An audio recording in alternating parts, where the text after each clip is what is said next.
great to be here this morning. I echo what Principal Rogers said. If you've got earphones on, earbuds, cell phones, power that stuff down, because you do not want to miss 1 minute, one word, one single message that you're going to hear this morning. We're here to kind of give you some straight talk, some honest talk about drug abuse and use and what it can do, making those choices, how that can affect the rest of your life. I've had the opportunity to tour pretty much all the schools here in Muskegon County and give similar talks, and I enjoy doing that. But my message is nowhere near the message you're going to hear today. These are real stories. These are real people. It really affected their lives. And we know from our own research that kids in Muskegon County, students your age, are starting to experiment more and more with controlled substances, illegal drugs like marijuana and cocaine and prescription medication. We know that because you, the students, are telling us that. We know that you believe that in your minds right now, you feel that that's okay, that that's not risky behavior. We know that because you guys are telling us that. But I'm here to tell you that those perceptions that you have, those beliefs, you got to be very careful about that because they are truly myths. They are things that you're dealing with that you shouldn't be touching, you shouldn't be doing, because ultimately it has the real potential to change the course of your life. You're going in one direction, and that choice, that decision can turn you in a totally different direction, and it's not a positive one. And so that's why I really want you all to pay attention today to what these three folks have to say. I will tell you that all three of them, they and I sat on opposite sides of the table. What I mean by that is, as a prosecutor, I had to engage and prosecute these folks. But today we sit at the same table. Why? Because these guys and gal have the courage and the bravery, if you will, to tell their story, to come up from the negative and turn it into a positive. So really pay attention today because this message is for you. All right? So I appreciate being here, and I'm going to let these folks do the talking. Good morning. How's everyone doing? You happy to be in school? You're not? Oh my gosh. How many people, by a show of hands, how many people believe that they're here to change the world? Come on, put your hands up. Huh? You believe that you're here to change the world? Do you? Well, here, let me see it. Calm down for a minute. Calm down. Listen to me. Listen. That question right there, that's the reason why we're here. Is because we believe that each person sitting in here, not just in this school, but every school across Muskegon County is here to change the world. Did you know that each of you are called to be a history maker? Not only in your own lives, but in the lives of other people. You know what a history maker is? A history maker is someone who's the bridge between what is and what is to come. Every single one of us get to make choices in our lives on a day-to-day basis that are literally going to have rippling effects that are going to go beyond our lives and even into our children's lives and even into our children's children's lives. Every choice that we make, generations from now are going to reap what we sow. Part of the reason we wanted to come here today is because we began at a very young age, when we were about your age, to make choices that weren't good. And we're still dealing with the effects of those choices today, and a lot of those choices were made well over 20 years ago. One choice, the power of a choice, one choice can change the whole trajectory of your life, good or bad. You can make choices that'll literally determine where you'll be at 10, 15, 20, 50 years from now. You know what the good news in that? The good news is this, is that we actually get to make the choice to do that. Choices that I made starting at the age of 12 years old when I got involved with the criminal justice system, right? I started out stealing. It started out stealing from stores and ended with me pulling armed robberies off and eventually going off to the state prison with a 12-and-a-half-year prison sentence. In between that time, I was introduced to a bunch of other things. There was the peer pressure of being amongst the kids wanting to be in the in crowd. I was good at playing basketball. I was good at fighting. And so I gravitated towards the other kids that come from similar household circumstances, come from broken homes. Parents are divorced, parents are on drugs, and I gravitated towards them. And in that, as we all got together, we began to make bad choices. Around 6th, 7th grade was the first time I got introduced, not the first time that I got introduced, the first time that I made the choice to smoke weed. What I didn't know at the time was that one choice was going to open up the door that was going to eventually take me farther than I actually wanted to go. And that it was actually going to keep me longer than I wanted to stay. I started out smoking weed. It was fun at the very beginning. We would smoke weed. We would get the munchies. We would laugh. We would have fun. We would skip school and we would do everything we weren't supposed to do. And eventually someone introduced us to alcohol and offering it to us because there was older kids that they knew someone who would go buy the alcohol and they would bring it. And then we would smoke weed and we would drink as we skipped during lunch. But eventually, guess what? As we stayed in that crowd right there, we began to be introduced to different people who were doing things way beyond marijuana. There was pills. There was cocaine out there. You got introduced to a whole slew of things. Next thing you know, everyone's doing it. It was so easy to begin to make the bad choices. I ended up falling on the side of selling crack cocaine. I got it when I was smoking weed. I would snort cocaine, and then I would sell cocaine. I would sell the crack. And eventually I got busted. At the age of 16, I caught my first drug case, was sent off to the juvenile transition home, stayed there for a while, got out, and kept doing the same thing. My bad choices began to escalate. They began to grow. And next thing you know, the consequences begin to get stiffer. And then at the age of 19, I ended up catching a delivery of cocaine charged, armed robbery, and felony firearm. And was sentenced to, I had 17 and a half to 50 because my original, the delivery of cocaine had a mandatory consecutive sentencing clause attached to it. And I had caught it with an armed robbery. It was consecutive, so they were stacked on top of each other. And this was all at the age of 19, just barely out of high school. And it ended up changing my whole life from then on. But I could trace it back to a time when I made a stupid choice to steal from a store. I could take it back to a time when I first attempted to smoke marijuana and how it opened up the door to the whole drug world that I had no clue that was even out there. Because see, at the time, the reason it's so easy to make those bad choices, because when we make choices, the consequences don't come till later on. You know, my daughter was born after I had went to prison. The lingering effects and choices now you look at Cody and you look at Alton, you'll get ready to meet them in just a minute. It looks like, man, they're doing great. And they are.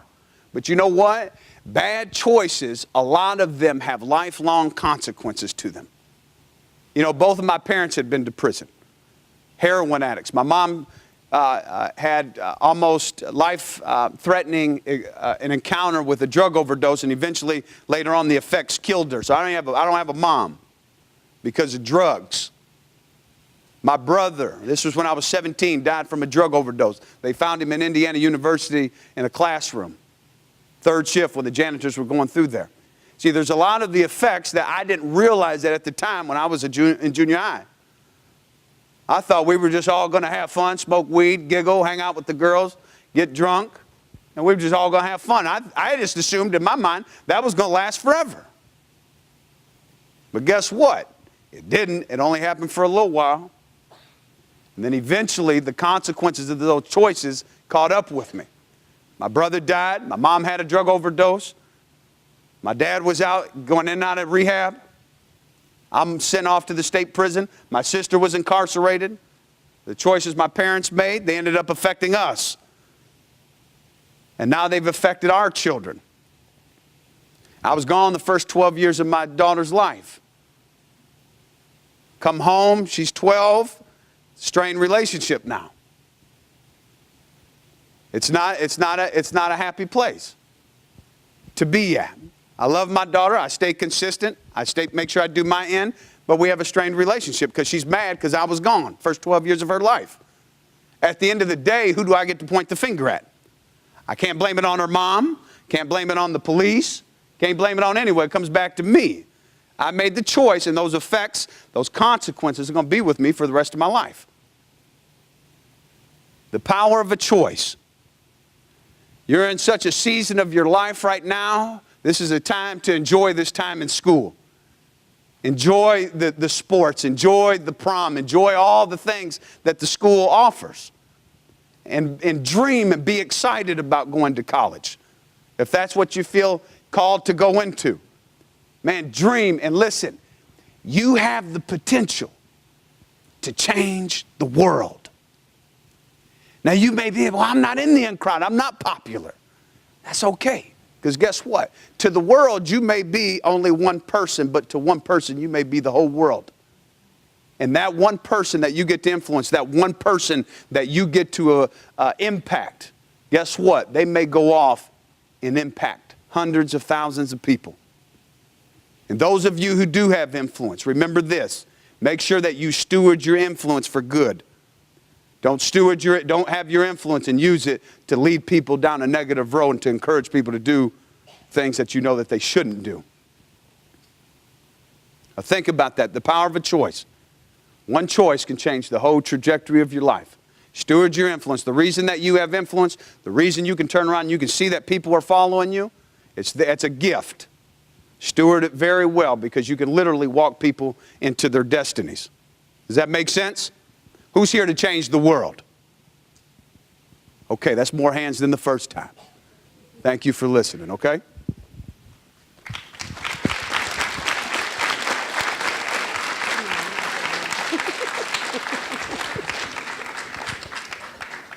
Okay, good afternoon, Fruitport. My name is Cody Hill. I'm not here to tell you guys how to live your life. I'm just here to tell you how I chose to live my life and the consequences that I still deal with on a daily basis. I actually went to Fruitport from elementary and middle school. So I'm going to just tell you a little bit about my experience when I went to this school. In sixth grade, I was very heavy set. I was about almost 200 pounds. I dealt with a lot of bullying and getting picked on by the in-girls. And from there, it gave me very low self-esteem. And that impacted a lot of the bad choices that I made from that point of wanting to fit in with people, letting just pretty much any guy in my life to have somebody in my life because other people told me that I was less than them. I started using weed about 14, 15 years old. The whole reason why I even started to even think that it was okay to use weed is because I wanted to fit in. Because I just wanted friends, I wanted people to accept me, and I wanted to be a part of the in crowd. Not realizing how once I bend on that one thing, I was gonna bend on a lot of things throughout my life. It went from using weed, and then by doing that, I was around other people that I shouldn't have been around, maybe a friend's older cousin, and they were doing other stuff. It went from doing it on weekends to, like you said, skipping school, doing it, drinking, stuff like that. And then before I knew it, about 17 years old, I tried cocaine for the first time. And I told myself I wasn't going to do that. Just like when I was 12, 13 years old, I never thought that I would try weed or drink alcohol neither. So I started using cocaine and then got more involved with the wrong people. It's just that one first bad choice led me to bend on the next choice, thinking, minimizing it, that it's not going to really impact my life that bad. Around that time when I first started using cocaine is when I caught my first retail fraud. I was 16 years old, and that's the first time I was actually entered in the system. With that, a lot of it was entitlement issues, low self-esteem. So I seen some pair of glasses, I wanted them, so I stole them. I wasn't really rich or anything like that growing up, so we didn't have a lot. I always had to wear hand-me-down, stuff like that. So if I didn't have it, I went and stole it so I could try to fit in at school because I knew how hard it was if you don't have the newest or the nicest, how you can get picked on and stuff like that. After the cocaine use, that went on, school became second to me. Partying with my girlfriends on the weekends, partying at people's houses was first choice, just to have people around. That's what I wanted all the time. Family wasn't really around like that growing up. My mother, I never met my father, so I just wanted people around. I wanted to feel accepted. So before I knew it, when I got into high school, I dropped out. I couldn't make it into class. I was so tired. I was tardy every day. I was late every day. And that wasn't my priority. My priority was hanging out with my friends. From there, I went into my early 20s and wasn't in school, was hanging out with the complete wrong people. And then I went into using opiates, like Vicodin, stuff like that, that would easy to get out of like your grandmother's medicine cabinet, stuff that was around the house, not realizing how quick an opiate addiction can take a hold of you. Within weeks, your body becomes dependent on it. So I became a bad opiate addict. I went from just using a Vicodin every now and then to they're hard to find and I'm sick. So I went to something more strong, and then I started using heroin at 24 years old.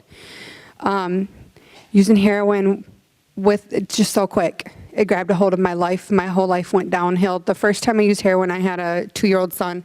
And for a long time, I thought I couldn't have kids. I didn't have my first kid till I was 24 years old. And I went through a lot of bad relationships, just wanting to be around people, not making the proper choices and everything like that, to where I finally had my son. I was really excited about that, but I was in a bad place in life, mentally and emotionally, how I felt about myself. I didn't really feel like I was pretty. I didn't feel like I was good enough, anything like that.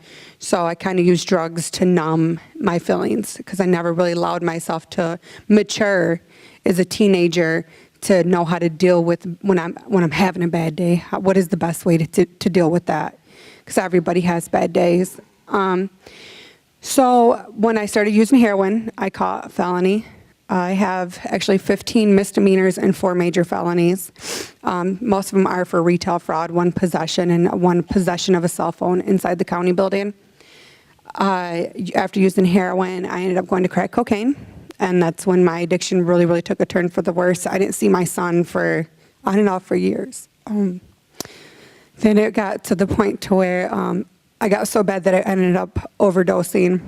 And I died on my friend's bathroom floor at 26 years old.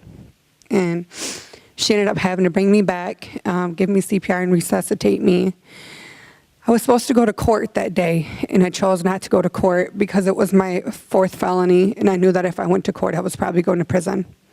So I took off running, and I was hiding in the woods, and I was laying there. I'm like 90 pounds, and I'm just thinking, like, is this really what my life has become? So I got up, and I came out of the woods, and there was like 5 cops looking for me and like 3 ambulances. And I went to the ambulance, and they brought me to the hospital. I was laying in the hospital bed. I was blood everywhere from them trying to get the IV in me and me fighting them. And my mother walked in, and the look on her face of knowing that she almost lost her baby is the moment that changed my life. Well, as me and my mom are standing there, the doctor comes in and he tells me I'm pregnant. The same night I overdosed. At that time, I didn't even know who my daughter's dad was, because I was so quick to just make bad choices and with men, and didn't really take time to get to know people the way that I should have because of my use of drugs. So I ended up going to jail that night because I didn't go to court. And I went in front of the judge 3 days later, and I asked the judge to send me to prison to help me save my life and the life of my unborn child, because I couldn't do it alone. I was so accustomed to thinking that it was normal to get high. It was normal to drink on the weekends. And this is just what my family did. So I was raised around it. So I thought that that's just how people normally live their life. And I needed to get out of my element of normal. So Judge Hicks actually sentenced me to a 1.5 years in prison. I went to prison pregnant, and I vowed to myself and to my unborn child that I was going to change my life. In the meantime, I left a child at home that was 3 years old. His name's Ian. So I went to prison, and that's where I actually saved my life. I entered a program called RSAT. It's a residential substance abuse treatment program that taught me to think better, to have cognitive thinking, to know that my first thought can trigger everything. So if I'm willing to bend on my values, on who I want to be as a woman and as a mother and a person in my community, if I'm willing to bend on that for just to want people to accept me, I'm willing to bend on anything. And if you ask me today, I'm not willing to bend on them values at all. I am who I am. So I went to prison. I ended up having to stay 2 years for the program that I was in. I had my daughter in prison. I had to leave her, me being handcuffed to a bed, and let my mom pick her up. And my mom had to raise her 9 months, so I was incarcerated. I got out of prison. and I hit the ground running. I've been home from prison 2 years now. My daughter is healthy. She is almost 3 years old. Her name's Novalia. And my son, he's 7. His name's Ian. Since I've been home, my accomplishments, I went to college for addiction counseling because I wanted to understand why is it impacting so many people's life and what are the choices that people are making. And a lot of it stems from your childhood. The choices that the traumas you went through as your childhood and letting them roll over and impact you in your adulthood. I'm a recovery coach now as well. But for my job, I'm a quality response technician. I just bought my dream car. I just bought a 2015 Jeep Cherokee 4-door white one. I love it. We're going to take my top off. I just bought a $200,000 house, and I've only been home from prison for 2 years. So if you ask me if I changed my life, I did change my life. But if you ask me if missing my children's life was worth the things I have today, it's not. It wasn't worth the trauma I see in my son's eyes when I leave still, wondering if I'm going to come back, or missing the first 9 months of my daughter's life. The stuff I had to go through is not worth where I am today, but it did make me stronger for who I am. But if I could have just made the right choices from the beginning, I wouldn't have had to miss 10 years of my life in my addiction. Thank you.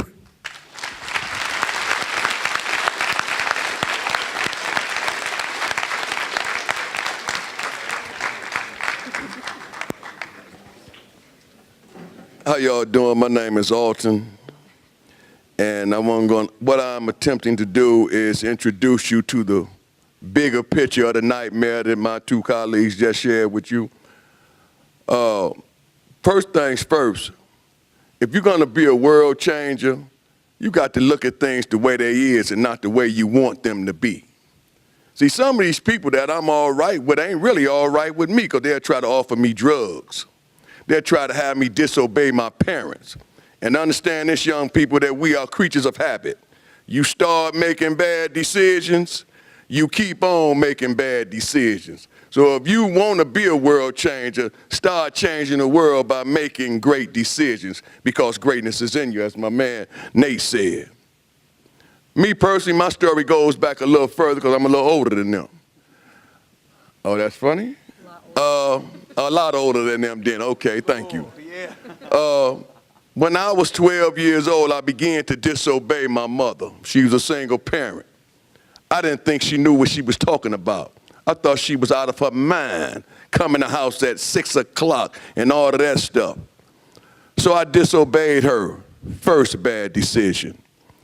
Next bad decision that I made is I wanted to be with the in crowd, not realizing a few years from now, the in crowd is going to be the out crowd. So I followed them. Third bad decision, I started smoking cigarettes. Then somebody said, hey man, try this. I smoked weed. And it just propelled from there out of control. When I was 16 years old, I went to the youth home. I made a gang of bad decisions in the youth home. When I came home from the youth home, I got right back with these same friends of mine, and I began to sell narcotics.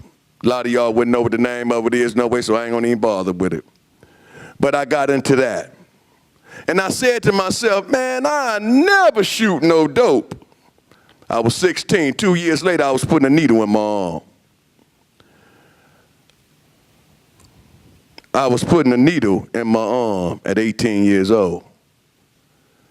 Now, I forgot to tell you, I quit school in the 6th grade because my friends didn't think that was fashionable. We sitting up in here, man, the world is going on by this business, but we are unprepared to deal with the world. But we knew everything. All of them are dead now. Died of violent deaths, died as a result of the risky lifestyles that we live with the substances. I wind up going to spend a whole bunch of time in prison. Long story short, people, you want to change the world? Start making good decisions. Forget how popular that decision might not be to those of them that think they're popular now. In a few years, they won't be popular. They'll be bums.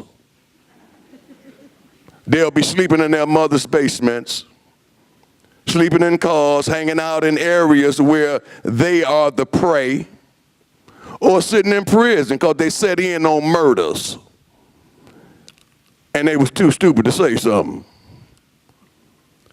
You want to change the world, make good decisions. Well, anyway, I wound up going to prison when I was 18. As a result of substance use, I started breaking in houses and all the rest of that stuff, which substance abuse will make you do. You think you're doing it for the money, but all the time it's the dope. Whether it's weed, heroin, cocaine, whatever it is. That's the nature of that. There's only so many times your parents is going to give you money to go get high, because they're going to find out. Now that they ain't giving you the money that you need to go get high, guess what you're going to do? Go break in the neighbor's house. And I ain't trying to get none of y'all no suggestions. And eventually, you're going to become the betrayer in your community. And that's when everybody going to go to closing doors, so now you angry. Like some of y'all probably angry right now. It's going to be okay. You don't have to take that and do nothing with it. Life is going to change. It's going to be all right. Let that anger propel you to become greater than you are now. Don't take it and use it against yourself. Because once you start using things against yourself, that's where it come easy to pick up drugs. Yeah, we fell into a lot of the myths, y'all. We think it's okay to drink on my birthday. It's okay to drink on the holidays. But now let me ask y'all something. Y'all look like a pretty smart crowd. What do getting drunk have to do with your birthday? Do you think when you was born, your mother held you in the room and say, oh, here come my little alcoholic right here? Probably not. What do smoking weed got to do with Thanksgiving?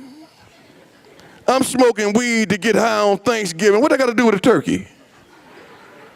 What that got to do with the picnic? See, and if we just use the smarts that we have about us, a lot of that stuff we can bypass because it really don't make sense. Here's another myth for you. Cody's my friend. But I got turned out to smoking weed by my oldest brother because he was a miserable individual. He fed me weed so I can get high with him. Cody's my friend. Cody don't smoke weed.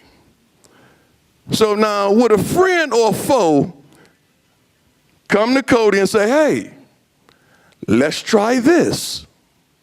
And I know she don't do it. But these are the people that I wind up calling my friends. My friends taught me how to steal cars. My friends taught me how to inhale cigarettes. My friends taught me how to walk out of school and quit. My friends taught me how to go to the youth home. My friends taught me how to put a needle in my arm. My friends taught me how to go to the penitentiary. Were they my friends? So the myth is we usually identify the foe as the friend and the friend as the foe. See, everybody that really got your best interest at heart, you don't want to have nothing to do with them because they ain't trying to kill you. And those of them that don't have your best interest at heart, that's who you gravitate toward. And why are we so angry like that? I just feel like hurting myself. Wow. That was me. I ain't talking about none of y'all. That was me. My mother loved me to death. She would come to the police station and tell all kind of lies to get me out of there. And I would go right back to the neighborhood and slap her in the face with my bad behavior. She had to walk with her head down. Well, anyway, the last time I went to prison, I did 16 and a half years. Now, I had been to prison prior to that 5 times. Now, 18 to 21, 21 to 24, 24 to 28, 28, stayed out a little while, went back when I was 30. No, 28, went back when I was 31, got out again when I was 31, went back again when I was 39 for 18 years. 39 years old with an 18 to 30 plus 2 for armed robbery, attempt murder. Not suggesting anything in here, y'all. It's a nightmare. And there were some people in there that looked like a lot of y'all. Didn't handle it too well. It wasn't what they thought it was going to be when they started smoking weed, when they started drinking beers. People was talking to them like they was talking to their girlfriends, and they really wasn't too happy with that. But where you going? Well, anyway, I got out after 16 and a half years. Now, at what age do you supposed to get a driver's license, anybody? Huh? Okay, I didn't get my driver's license for the first time until I was 55. Wow, 55. I didn't graduate from school until I was almost 35. GED, I never walked across the stage and got nothing. So I just want to say this to you young people. What is cool today is being sober-minded, good-hearted, and hard-working. You ain't popular like my man said. You ain't popular right now, but when you get those degrees and things in your hand, you become popular. I really want to cuss right now, but y'all know what I'm saying. So don't worry right now. Don't take it so serious right now. You ain't got to get no substance in you to be cool. Get that book in you and see how cool you be then. See, those of them that think getting high is cool, watch where they be in about 10 years. It ain't going to be nice. It ain't going to be. I wish I had more time because I got a friend named Orville that showed me that. I'm glad y'all let me talk to y'all today. Young people, make positive, strong, great decisions, and that'll be the legacy of your life. Thank you.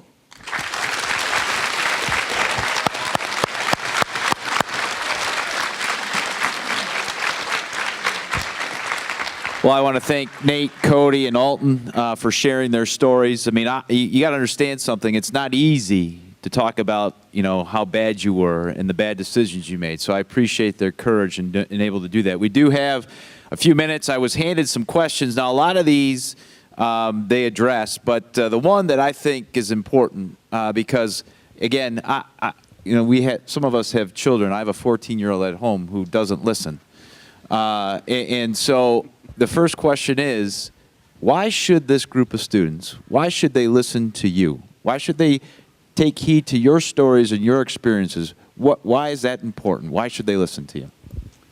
I would say because of this, the same decisions and the same temptations that you all are facing, we faced them when we were your age. You go back further when Alton was in school. We go back 40 years, right? He was facing the same decisions that we were. I had someone tell me this one time. He said, experience is the wisdom of fools. He said, there's too many people who have gone before us and have made mistakes that we can learn from their failures and we can gain wisdom from their failures so that we don't have to make those same decisions and them same choices as they did. And then we can go around and we don't have to experience a lot of the heartache and pain. See, we've gone through it already. Not just us, but there's a bunch of us. We've made the bad choices. The common thing about all this, it all ended the same way. The choices with drugs, it all ends the same way. Every time. Because I could guarantee you this, it'll always take you further than you want to go. It'll always cost you more than you want to pay. And it's always going to keep you longer than you want to stay.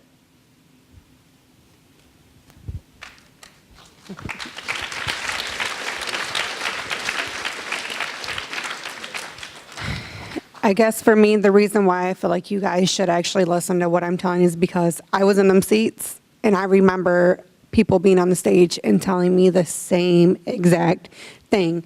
I thought it was funny. I thought it was a joke. I minimized like that's never going to be me.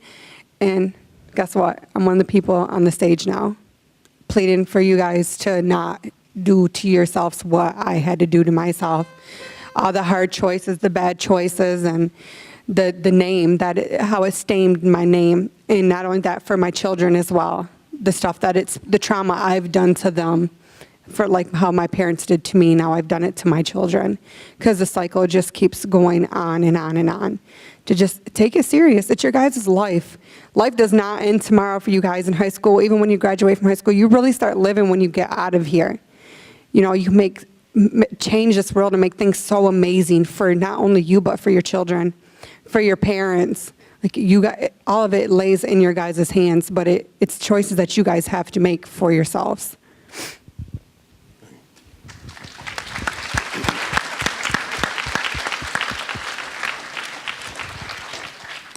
I would really like to be able to sit here and say something, you know, so mind-blowingly profound as to why y'all should listen to us. But the only thing I'm gonna tell you is that if you don't hear us now, you will hear us later on. That's why you should hear us now. So later on, become a stranger to your life. But if you don't, you'll be saying just what I said. Man, dude told me. Better listen.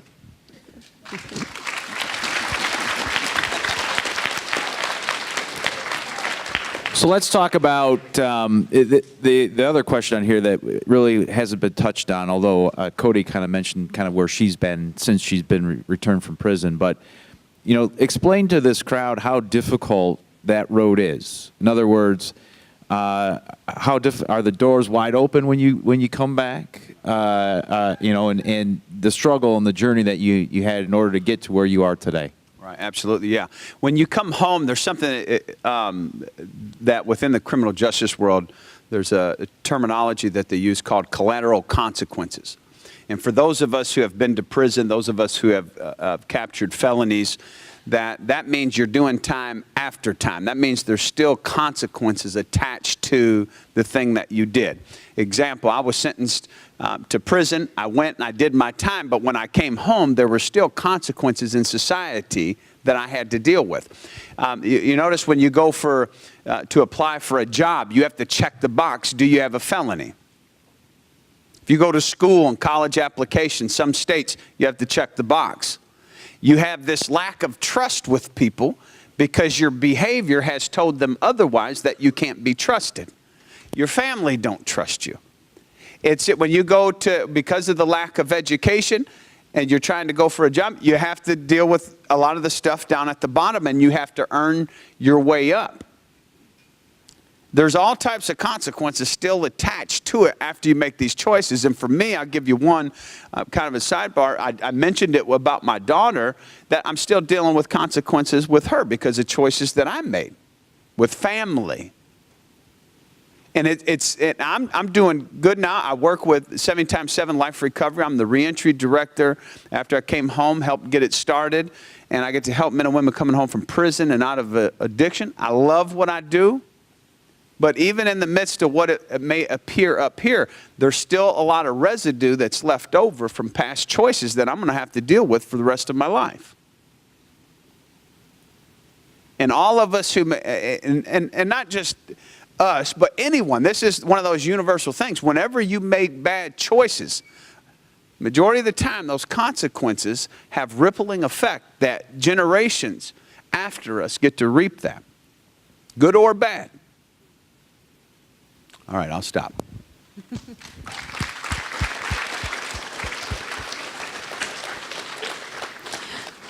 For me, I think one of the biggest consequences, like I said, I have 4 felonies and 15 misdemeanors.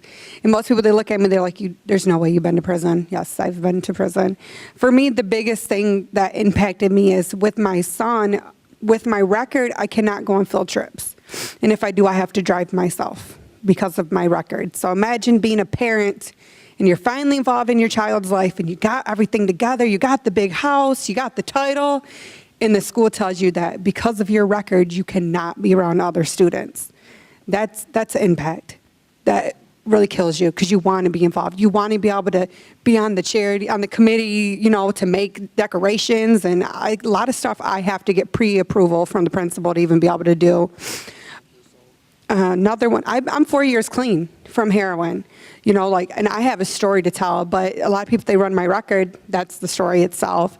I'm a supervisor at work, and I'm a regional supervisor, so I'm supervisor of Coopersville, Muskegon, Spring Lake, Grand Haven, and West Olive. I have a lot of employees underneath me. But just the other day at work, I try not to tell people at work about my record. Like my boss knows, the higher up, the owners of the company know my story. But my employees underneath me, I try not to tell them too much. And it got out that I went to prison. And 2 girls at work told me, who are you for me to have to listen to someone that's been to prison? Well, I'm your supervisor. I make a lot more money than you. And I run this region. So you're going to listen to me regardless if I've been to prison or not. But even like that, it hurt me because it's like I came home kicking butt, and I still have people say stuff like that to me till this day, that I'm nothing because I've been to prison. And I am somebody. And I told them girls that too. I said, I'm doing better than most people in this county, and I've only been home from prison 2 years. So them are the consequences that I still have to deal with. Or another good one I'm going to tell you guys real quick is other kids' parents as well. Like if they found out that, and I have my stuff together. If they found out I went to prison, they don't want to let their kids come stay night with my son. Like that's hurtful because my son is spoiled. He's got dirt bikes, quads, huge bed. My son is spoiled. And there's some parents that won't let their kids around my kid because of my past. And it's sad to say, but that's how society is. Thank you.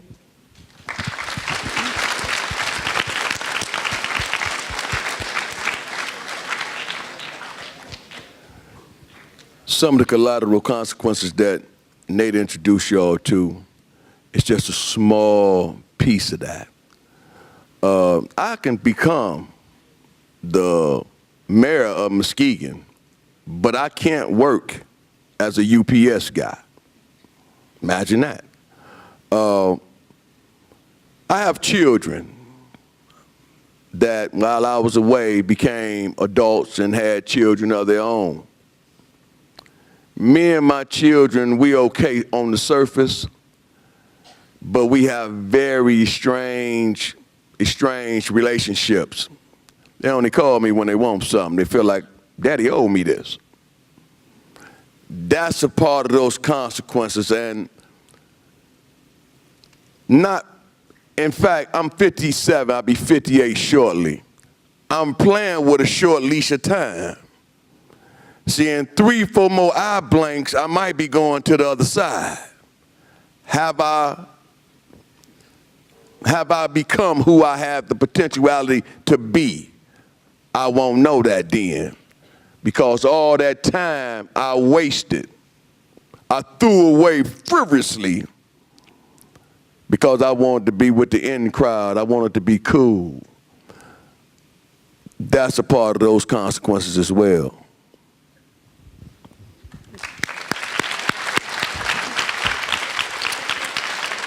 Well, again, I want to thank you all for your time and attention this morning. I want to thank my 3 friends here for telling their stories. And I'll just finish with this, that, look, we all have gone through what you guys have gone through, the peer pressure, the wanting to be accepted, all that.